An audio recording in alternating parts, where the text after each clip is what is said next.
네, 국민의힘 이종성입니다. 코로나, 백신 여러 가지 현안들이 있습니다만 이번 국감이 문재인 정부 마지막 국정감사라는 차원에서 이번 정부가 수행한 정책에 대한 평가 중심으로 한번 다뤄보고자 합니다. 장관님, 지난 8월 12일 날 청와대에서 열린 건강보험 보장성 강화 대책 일명 문케어 4주년 성과보고대회에 참석하셨죠? 네. 비대면으로 참석했습니다. 대통령이 문케어를 이번 정부의 가장 잘한 정책으로 꼽았는데 장관님 동의하십니까? 네, 국민들께서도 그렇게 평가하는 걸로 알고 있습니다. 그래요. 그 전날인 8월 11일 확진자가 2222명으로 최다 확진자 기록을 경신했습니다. 이런 위기 상황에서 방역 상황 점검보다는 정책 성과 자랑하는 행사 강행한 점에 대해서 어떻게 생각하십니까? 네, 확진자는 중대본에서 별도로 총괄 조제를 하고 있고요. 소관이 네. 아니다. 문제는 이제 작년 국정감사에서도 이제 본 의원이 문케어의 실상에 대해서 많은 지적을 했는데 1년 동안 개선된 사항이 하나도 없다고 보여집니다. 그래서 문제점을 다시 한번 하나씩 짚어드리겠습니다.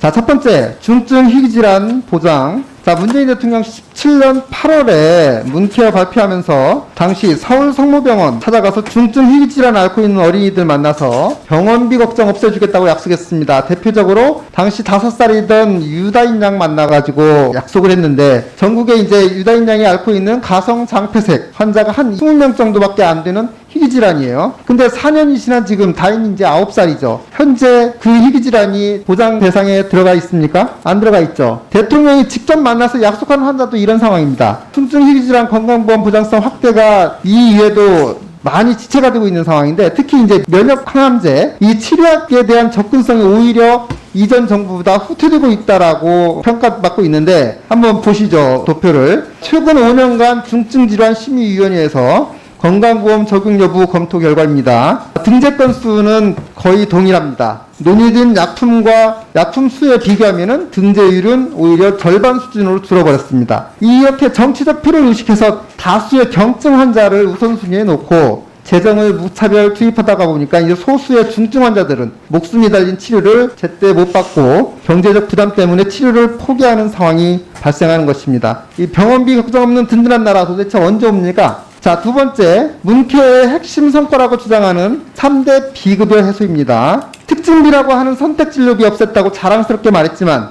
환자에게 청구되던 금액을 각종 수가 인상, 지원금, 입원료 인상 등으로 건강보험 재정으로 보전해주고 있습니다. 매년 5천억 원 이상 투입되고 있어요. 자, 선택진료. 말 그대로 개인의 선택에 따라서 발생할 수도 있고 발생 안 할 수도 있는 비용을 이제는 당연히 무조건 보험 가입자 국민 전체가 내는 건강보험 재정으로 보상해주고 있다는 것입니다. 자, 그 다음에 간호간병 통합서비스 확대했다고 자랑하셨죠. 간병비 부담 덜어드렸다고 자화자찬했지만 실제 병원에서 어떤 현상이 벌어지는 게 아십니까? 간병 부담이 큰 중증 환자, 예를 들어서 의식이 온전치 못하거나 스스로 신변 처리가 안 되는 환자들을 간호간병 병동 입원을 아예 제한하고 있어요. 간병인 한 명이 10명의 환자를 돌봐야 되는 시스템이다 보니까 뭐 당연하겠죠. 근데 병원들이 간병이 절실하지 않은 경증 환자들 위주로 운영하고 오히려 중증 환자들이 이제 역차별을 받게 되는 간병 살인으로 이제 내몰리고 있는 것입니다. 이게 정상이라고 보십니까? 자, 세 번째, 재난적 의료비를 통해서 과도한 의료비 부담으로 고통받는 메디컬 푸어 방지하겠다고 하셨죠. 모든 질환에 3천만 원까지 든든하게 지원한다. 근데 기본적으로 지원 요건이 너무 까다롭고 복잡하다 보니까 2천만 원 이상 지원받은 신청자가 전체의 0.5%도 안 됩니다. 지원받은 금액은 얼마나 될까요? 지난 4년간 재난적 의료비 지원 현황입니다. 평균 지원액이 256만 원입니다.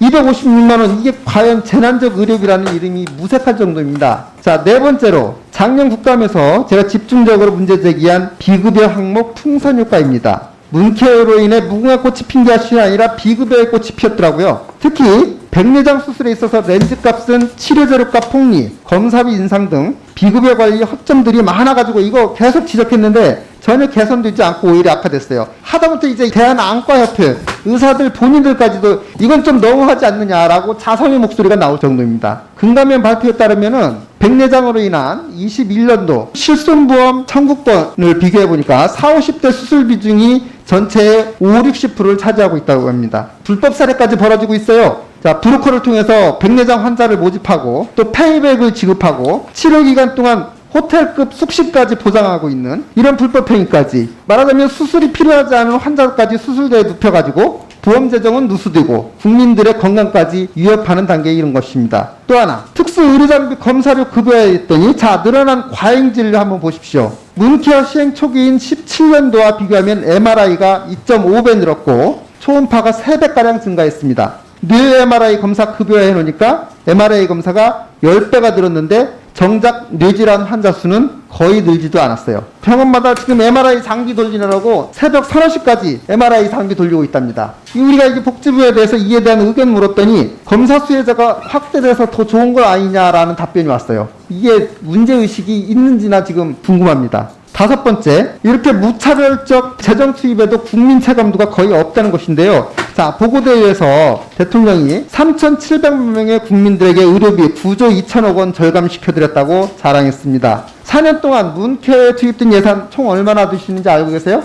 당초에 17조였던 게 지금 현재 14조 수준으로 유지되고 있습니다. 그렇죠. 그래서 예산이 12조 원 넘게 투입이 됐어요. 근데 12조 원 넘게 투입해가지고 국민들 의료비 9조 2천억 줄여줬다는 게 이게 성과입니까? 자, 12조 원 의료비 지원했으면은 12조 원어치 이상 효과를 내야 되는 거 아니에요? 왜 이런 것들은 국민들에게 안 밝히시는 거예요? 자, 정책 효과도 불분명하고 우선순위, 후속 대책도 없이 추진되는 건강보험 급여와 결론적으로 건강보험 재정만 급속히 악화되고 국민들 주머니만 털어먹고 있는 겁니다. 장관님, 국민들이 제일 잘한 정책이다라고 평가하고 있다고 답변을 하셨는데 그 부분에 대해서 제가 좀 말씀을 드릴게요. 건강보험공단이 보도자료를 통해서 이제 국민들 중 94%가 건강보험 보장성 강화에 대해서 긍정적으로 생각하고 보험료를 인상하는 거에 대해서도 60% 이상 동의한다라고 여론조사 결과 발표했어요. 어느 국민이 내 건강보험료 올리는 거에 대해서 다 60% 이상이 동의할까? 아무래도 이상해서 우리 의원실에서 온라인 플랫폼 통해서 이제 별도 조사를 했는데 문케어 이후 병원비가 줄었다고 체감하는 응답자 26%, 73%가 전혀 체감하지 못한다고 대답했고요. 건강보험료가 상승하는 만큼 보장성은 만족하지 못한다라는 응답이 78%, 별도의 실손보험이 꼭 필요하다라고 생각하는 국민이 73%. 이렇게 우리나라 문케어 건강보험에 대해서 국민들이 부정적인 인식을 갖고 있다는 부분이 압도적이었고요. 71%에 달하는 많은 국민들이 공평한 혜택보다는